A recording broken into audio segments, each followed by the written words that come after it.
Well, thank you all so much for coming today. It's a real privilege to spend some time with you.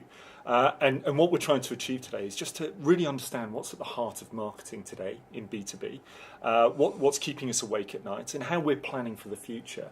I mean, my feeling is that we're in a really, really exciting time, but I live in my own little bubble, so I'm really keen to understand kind of what's driving you forward, what are the decisions you're having to make, and trying to understand, well, how are you planning for the future of marketing in your organisations? What skills do we as marketeers need, and then how do we build the right marketing team for the future? I mean, we've all read the recent articles in things like Forbes where the CMO tenure is only about 18 months now. How do we build ourselves and build the skills for ourselves to be in a business and adding value to a business over the long term? Antonio, it sounds as though you've kind of been going through this change process and this skills process. What are your thoughts on that? So, I obviously read that article, and I think that part of the reason why there's such a short tenure for CMOs is the CMO role is ambiguous, right? And I think what marketers need to do is learn from technology organisations, because I think that in the past, technology's role was ambiguous, and they've done a really good job of reframing what they can bring for the business. Have it like bringing in the concept of keep the lights on versus developer. You know, they've really thought about how do we show up to the business in a way that's really meaningful and ring fence what technology can do. And I think it's marketing's turn to do that. And you know, if you are a CMO and you are expecting to be involved in commercial strategy and pricing and lead generation and sales, and you get boxed into a brand role, of course you're not going to be happy, right? So I think it's a lot about, I think we all have a sense of what marketing can do for a business, but that's not widely understood. And I think what's great about opportunities like this is to codify and define what marketing can do is essential for all of us to create the jobs that we want now and in the future. And it's not easy because you're overcoming a lot of expectations about what marketing is, from being the golf day and goodies girls to to being so strategically involved that actually you never, also data driven, you never think about the emotional connection that you want to have with customers and everything in between. So I think it's an exciting time, but I think it's a challenging time, and it's beholden on us as leaders of the future of marketers to really start to define what marketing is and also what it isn't. I mean, that's really interesting, and kind of touching on that, we almost need to be the unicorn, don't we? That's got a real vision and strategy and can talk to the senior managers or the business leaders very, very articulately. But what are the skills that we need to do that? I mean, Sakina, what are you doing in Criteo to start to think about how you can drive a different agenda for marketing? So, when I started at Criteo, and I asked my boss, what am I supposed to do? And I was reporting into the business. He said, I don't know, send an email. And I was like, okay. I was one of the first marketers. And I was like, okay, so what are my objectives? They were like, send emails? I was like, okay. So I had to sit down and think about how I'm going to make a difference and change the concept of marketing at Criteo. There was no marketing. There were a few event managers, but it's been quite challenging and difficult because it's really hard to prove how many dollars marketing brings in. We have a lot of technologies that we work with. We have a whole tech stack, right? But they don't talk to each other. So there is no real measurement. It's for the longest time, our 90% of the business comes from existing business. So we've been focusing a lot on retention and those type of activities. So marketing has really not played a very, very big role in acquiring new customers, which is going to change now. And now I'm building a strategy, and I'm calling it the growth hacking strategy, which is the buzzword at Criteo now. But trying to build automation, and it doesn't exist right now at Criteo. But when you're doing the gross sales stuff, it's easiest to measure. Actually, much easier to measure than retention, and it's a much more prescribed time frame, right? Because you can start to show marketing's value in quarter. When you're starting to talk about retention and across an upsell, you're at a much longer time horizon and much, much harder to measure, I think. And so when you're then saying, I can show that we've achieved this many gross sales and we've made money this much, for every dollar you gave me, I made, $20 back, whatever, you can show that. But what about the very large amount of dollars you spent on creating interesting moments with your existing customers? I mean, that's That's really not hard to measurable. measure. Yeah, we do a lot of customer surveys where we try to figure out and brand audit and those type of things. So we are very creative about like bringing in like the measurement to marketing for retention as well as awareness. But yeah, you're absolutely right. When we do that acquisition strategy, a full-fledged acquisition strategy, it'll be easier. But the tough part is to bring everything that we have set up together to actually use that for the acquisition instead of just retention. So that's where I'm finding a little bit of a challenge bringing the teams, because we're now 80 people in marketing, like spread across the globe. So bringing them all together and bringing about that change within the marketing team to actually start thinking of new customers as a priority than just retaining the existing customers. So the marketing plans have to change. Matt, you've come into several roles and you've transformed marketing teams. It's what you're doing today. What are the kind of learnings that you've taken from that? What is the advice you can offer to those of us around the table on this is who I need to influence, this is who I need to talk to, and then potentially, this is the kind of skill set I need to build around myself? Yeah, sure. Well, certainly from a CMO perspective, you've got to have a CEO that believes in marketing, understands the fundamentals of marketing, and has a clear understanding or can be influenced to how marketing benefits an organisation. So whether it's acquisition, retention, all of those kind of things. I think it's already been touched on, but marrying the kind of the old world of marketing, which is very much on a corporate level, with the new world of tech, I see companies still challenged in how they do that. And it's not just about integrating systems together, but it's also with a clear understanding of how you want to actually utilise those systems. Because I've come across a lot of companies that have put MarTech in, think, great, we've now got marketing automation, great, we've now integrated it with Salesforce Com, and you bring in various sort of other tools, but kind of think, well, that's kind of almost the job done, and within a year or two, the whole thing's broken. So I've come across companies that actually put stuff in place that isn't being used or isn't being utilised, and then you've kind of almost got to start again. So it's a relentless process to work out how you're going to use technology and how you're going to use technology to better influence the traditional channels, via sort of PR and those kind of things that also play a key role now in content marketing, in digital, in getting all those things to work together. If you go back to someone like Kotler, going back tens of years ago, that came up with the whole concept of integrated marketing, which is based around the very traditional kind of 4 Ps. We've kind of got to do that all again now, but in the digital world. And I think there's very few companies that actually kind of reach that end goal. And I think just the other point that I'd make on that as well is that with the speed and the velocity that you can now touch customers and market segments, the ability to segment your market and then come up with sub-segments, and not just to design a customer journey which is linear, but then sub-segment into kind of these micro segments, so we're touching them with content and comms at the right point in their journey, is very, very difficult to do, and that's a challenge that's faced, on the consumer side as well as the B2B side. But that's where technology now needs to come in, and play a full role to get the value out of the investment that goes into these technology stacks. So that's really interesting for me, because you're talking a level of language that we haven't heard in marketing until recently, which is about the different skill set and the different technology that we're using. And we need different people to come into marketing to help us do that. Shelley, talk to me about how you've worked and developed your marketing team to bring those different skills into the team, for example, with our data scientists rather than more creative types. Yeah, sure. So for me, I think there is a fundamental shift in the expectation of the CMO, which has influenced really the evolution of the marketeer. So now, CMOs are expected to be responsible for the revenue growth strategy. Whereas, before it may have been sitting with the CEO, but because it's now resides with the CMO, that changes fundamentally the expectation the business has from marketing. And as a result of that, I know when I look at my team at the moment, the evolution of the marketeer, I'm looking for an analytical marketeer.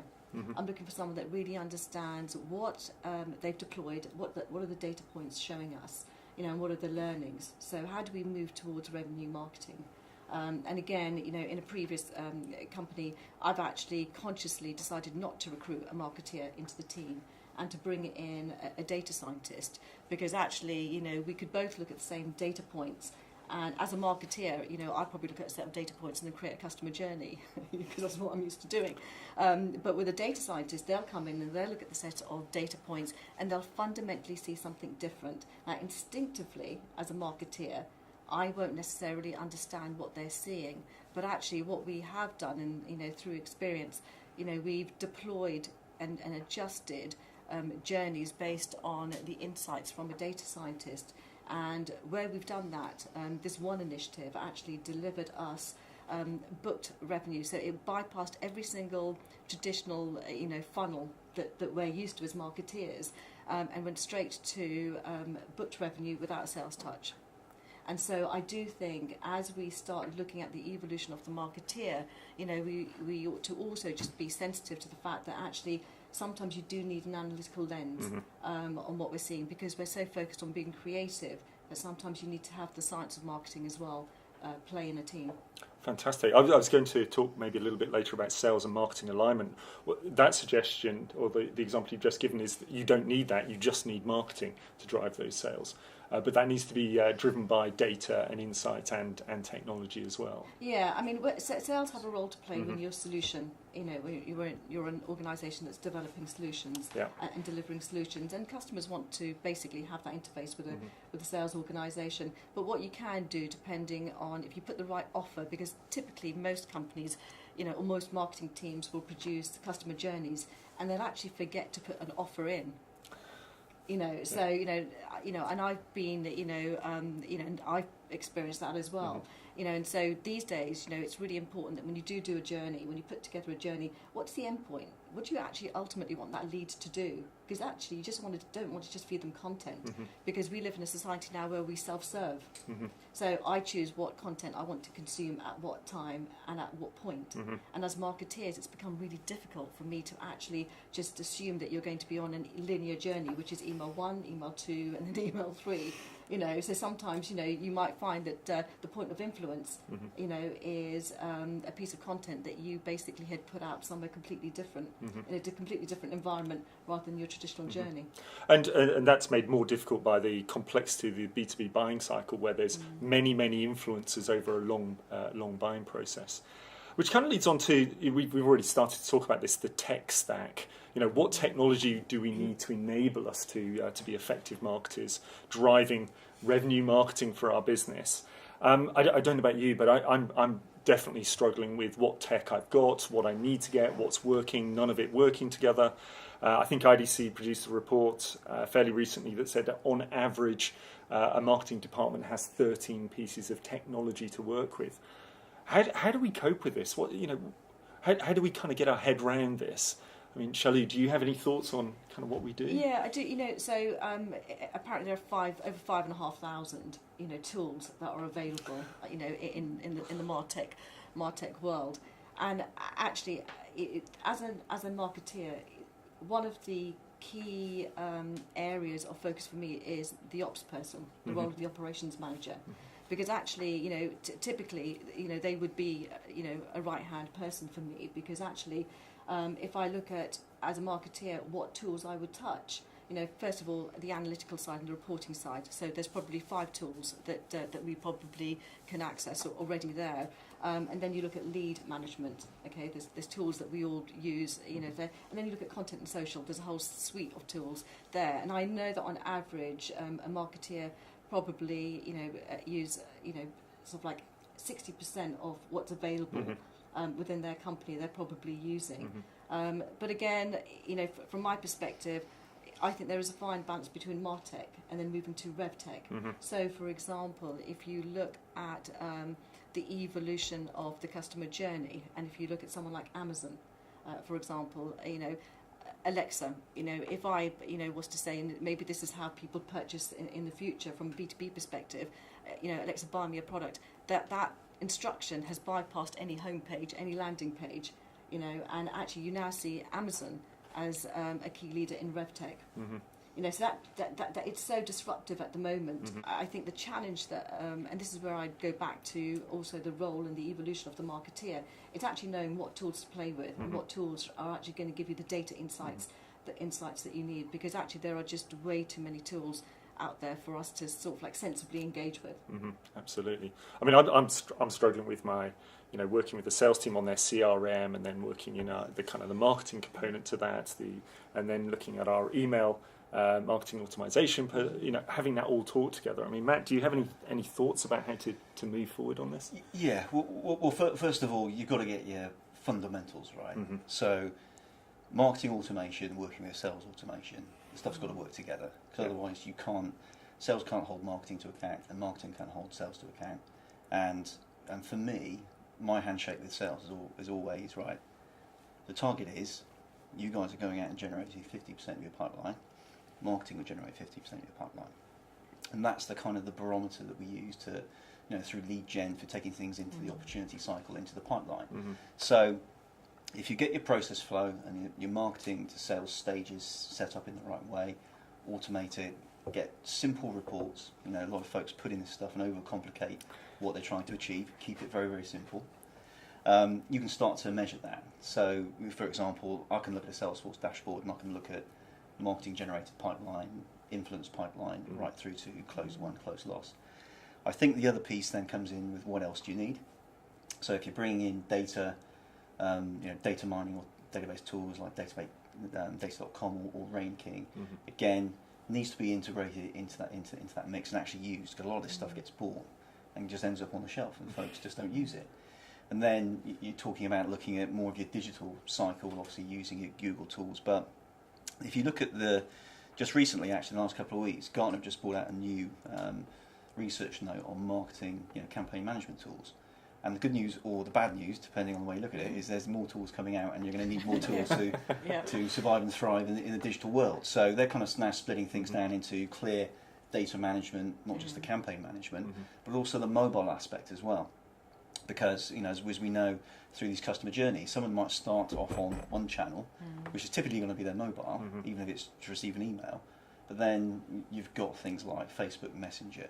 You've then got new channels coming along, like RCS, Rich Communication Service, which, so you're starting on one channel, you're going to finish on another.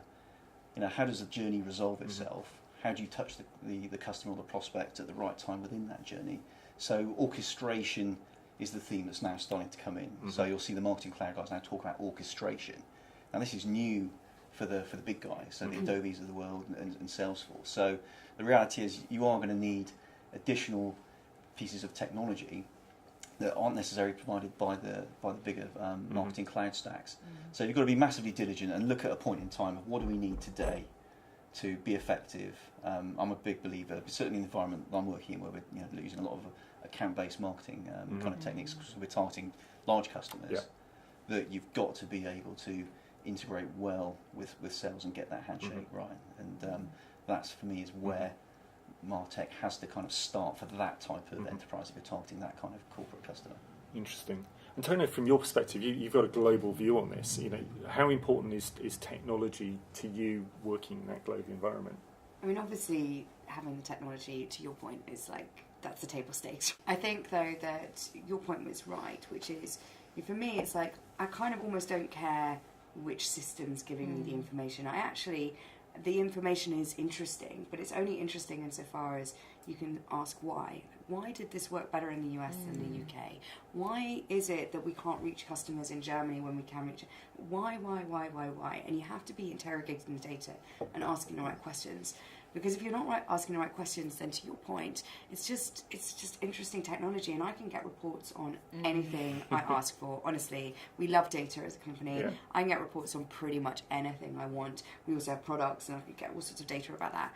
But that's only interesting to me. That's interesting to a point. I have a 100-page report, but for me, it's but why did this happen? Can we test against it? Let's have a hypothesis, and that's where the creativity gets interesting, right? So the marketing creativity has gone away from nice pictures and catchy straplines to let's get creative around solving that question of why did this work, and let's get creative about what we should be testing to really try and understand why this thing worked here and didn't work here, worked with this customer and not with this customer.